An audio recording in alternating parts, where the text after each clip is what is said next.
Olá, vestibulando! Seja bem-vindo ao Química para Vestibular. Eu sou o professor Rafael Isidoro e esta é a nossa aula sobre massa atômica. Professor, o que é que eu vou aprender nesta aula? Nesta aula você vai aprender o conceito, o que é massa atômica. Eu vou ensinar você também a fazer cálculos utilizando a massa atômica. Vou resolver exercícios aqui com você e vou também falar um pouquinho sobre a massa molecular. Orientações: na descrição do vídeo tem links das minhas redes sociais e tem link também de uma lista de exercícios que você pode acessar depois que assistir a esta aula para colocar tudo em prática. Tá legal? Professor, chega de blá blá blá, vamos para a aula.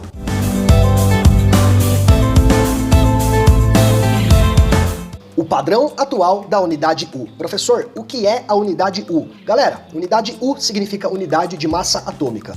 Ela é uma unidade qualquer, assim como o grama, o litro, o metro. Ela corresponde à massa de um dado átomo, à massa de uma dada molécula e assim por diante. E como é que ela foi determinada? Atualmente, o padrão desta unidade é o carbono. Então eu vou mostrar para vocês como que o carbono foi utilizado como padrão para chegar nessa unidade de massa atômica, tá legal? Veja bem, aqui nós temos o núcleo do átomo de carbono, ok? Então tá aqui o núcleo. Nós temos lá 6 prótons, nós temos lá 6 nêutrons. Vamos retirar do núcleo uma partícula subatômica. Pode ser um próton, pode ser um nêutron, tanto faz. Então eu retirei lá um próton.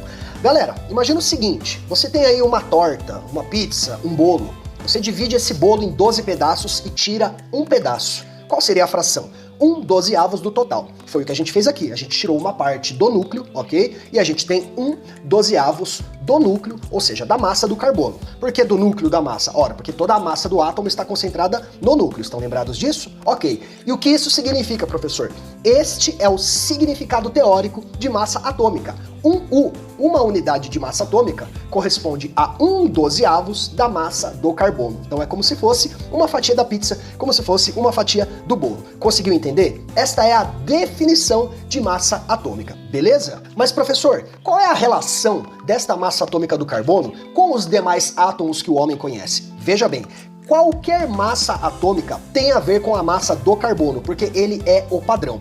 Por exemplo, se você pegar aqui, ó, o germânio, a massa atômica dele é de 72 unidades, beleza? O que isso significa? Vamos substituir o U ali por 1/12 da massa do carbono. Então eu teria 72 vezes 1/12 da massa do carbono.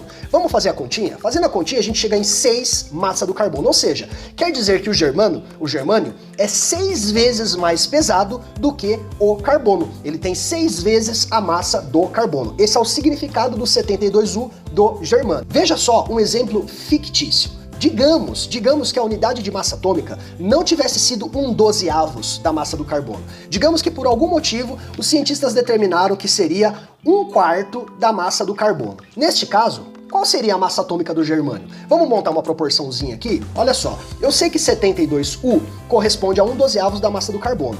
Qual seria a massa do germânio se eu tivesse 1/4 da massa do carbono? Resolvendo a proporção, nós vamos chegar em uma massa, e esta massa corresponde a 216U. Olha só a diferença. Então veja bem, a massa atômica de qualquer átomo está em função da massa do carbono. Se fosse alterado o padrão, consequentemente, a massa atômica de todos os átomos teria de ser alterada. Conseguiu entender? Não é difícil. A massa atômica dos elementos. Atenção, é diferente falar massa atômica de um elemento e massa atômica de um átomo? Sim, é muito diferente, porque quando você fala de um elemento, você está falando de um conjunto de isótopos daquele elemento.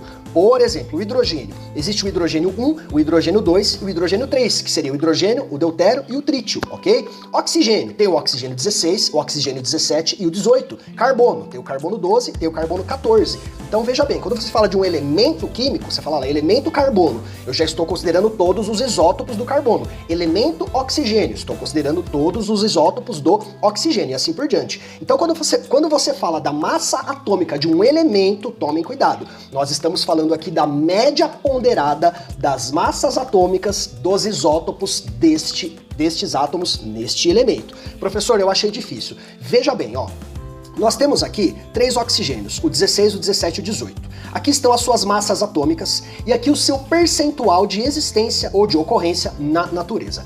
Qual é a massa que é colocada na tabela periódica? A gente calcula a média ponderada. Eu tiro lá, ó, o percentual do primeiro oxigênio. Então 99,76% de 15,99. Somo com 0,04% de 16,99. Somo com 0,2% de 17,99. Fazendo a continha, a gente encontra a média ponderada.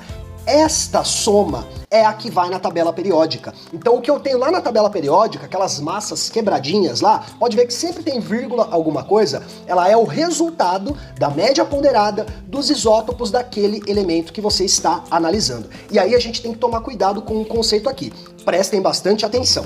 Quando a gente começa a estudar as partículas subatômicas, lá em atomística, a gente aprende que a massa está concentrada no núcleo, e para encontrar a massa, basta somar o número de prótons com o número de nêutrons. Isso não está errado, está certo, não vamos desconversar nada do que já foi aprendido. Porém, agora que você conhece o conceito de massa atômica, é importante que você saiba que, atenção, número de massa é diferente de massa atômica, embora eles tenham valores matemáticos muito próximos. A definição é diferente. Então você tem que tomar cuidado aqui com o qualitativo. Eu vou explicar.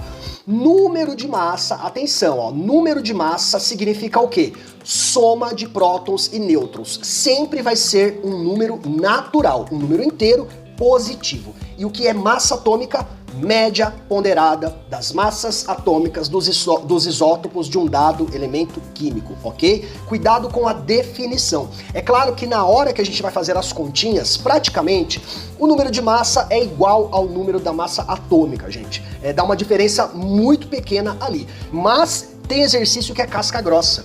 Tem exercício que te dá os dois, e aí nesse caso tome cuidado. Se ele estiver te dando número de massa e massa atômica, e for um exercício sobre massa atômica, utilize a massa atômica. Agora, se ele está dando só o número de massa, mais nada, e é um exercício sobre massa atômica, você usa o número de massa mesmo. Eu vou dar um exemplo para vocês aqui, ó. Digamos que você tem lá, ó, X e aquele número 17 lá em cima, beleza? Então 17 é o seu número de massa. E é um exercício que ele pede alguma coisa sobre massa atômica. Professor, o que eu uso como massa? O próprio 17, porque é a única informação que você tem.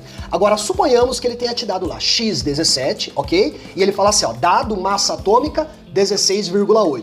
Ah, professor, 16,8 é quase 17, vou usar o 17 que é mais fácil fazer conta. Aí você vai errar a questão. Tome muito cuidado. Se ele te der número de massa e massa atômica, use a massa atômica. Conseguiu entender? Então tá legal. Vamos fazer um exercício sobre o que foi explicado até agora. Eu recomendo que você pause o vídeo, leia o enunciado, tente resolver, então dê o play novamente. Vamos lá? E aí, o que você achou desse exercício? Um pouquinho difícil? Então o prof vai clarear para você. Olha só, ele me dá a massa atômica de um elemento X. Olha só, ele me deu a massa, ela já está pronta, é a massa atômica do X. Só que ele fala que existem dois isótopos, o X25 e o X27. Ele quer o percentual de ocorrência de cada isótopo. Notem que neste caso, ele não me deu as massas atômicas de cada isótopo. Ele só me dá X25 e X27. Professor, o que eu faço?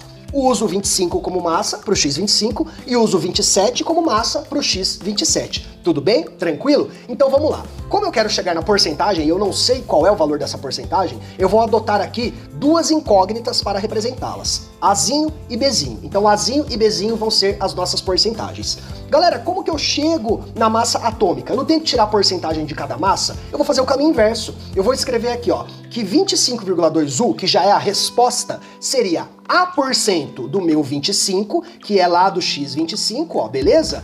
E B% de 27, que seria a massa do 27, tudo bem? Eu tenho aqui uma equação com duas incógnitas, não se assustem, resolva, vê até onde dá para chegar. Simplificando essa equação, reduzindo ela, vamos chegar em 2.520 igual a 25A mais 27B. Não dá para resolver, porque é uma equação com duas incógnitas. Eu preciso procurar uma outra equação, e aí eu monto um sistema do primeiro grau. Qual é a outra equação? Ora, nós não estamos falando aqui de porcentagem, pessoal, não são dois elementos. Vamos pensar, se eu somar as duas porcentagens de cada um ali, em quanto isto resulta? Em 100. As porcentagens não são A e B, posso dizer tranquilamente, graças à nossa admirável matemática, que A mais B é igual a 100. Eu tenho aí duas equações, sistema do primeiro grau, isola uma das incógnitas, substitui em outra equação, resolve, isola a outra, você vai encontrar o valor de A e o valor de B. Matemática tem que estar sempre em dia para estudar química e para estudar física, senão você tropeça no meio do caminho, beleza? Então vamos lá, achei o A, achei o B, qual é a resposta? O A eu usei para o X25, o B eu usei para o X27, então resposta, X25 90%, X27 10%. Não é difícil. Vamos continuar? Massa fórmula e massa molecular. O que seria isso, prof? É muito simples, pessoal. Massa fórmula é a massa de um composto químico iônico e massa molecular é a massa de um composto químico covalente. Matematicamente, o conceito é o mesmo. É que fica estranho você falar massa molecular para um composto iônico, porque o que é molécula? Molécula é um composto químico formado apenas por ligações covalentes. Então não seria legal falar massa molecular para um composto iônico, beleza? Mas matematicamente é a mesma coisa. Galera, como é que eu faço para encontrar a massa fórmula ou a massa molecular? É muito tranquilo, prestem atenção. Sulfato de alumínio. Você tem que perceber que, ó, o número que está aqui embaixo, tá? Lembrando, é o índice. Ele corresponde ao elemento que está na esquerda, então esse 2 é só do alumínio. E quando tem parênteses, o número que está lá fora vale para todos que estão dentro do parênteses, tá bom? Então vamos calcular a massa fórmula aqui. Eu tenho 2 alumínios e a massa atômica do alumínio é 27, então eu vou fazer aqui, ó, 2 vezes o 27. Isso é pro alumínio. Agora o enxofre. Dentro do parênteses só tem 1, mas lá fora tem o 3. Então eu tenho 3 enxofres e a massa do enxofre é 32. 3 vezes 32. Cuidado com o oxigênio. Tem 4 lá dentro e tem o número 3 lá fora. O 3 multiplica o 4. Então teria 3 vezes 4 e vezes 16, que é a massa de cada oxigênio ali, beleza? Multiplicou, somou, encontrou a massa fórmula. Professor, e se fosse molécula? Mesma coisa. Professor, e quando não tem número embaixo do elemento? É o 1 que tá escondidinho ali, beleza? Conseguiu entender? Repito, na descrição do vídeo tem links, tem lista de exercícios, tem rede social do prof, tem grupo de estudos no Facebook. E eu peço a você, se esse vídeo te ajudou, curta, se inscreva no canal, compartilhe com o colega, porque assim eu posso expandir o Química para Vestibular para chegar até mais vestibulandos, beleza? Gratidão pela sua audiência, beijos, abraços, bons estudos, até a próxima!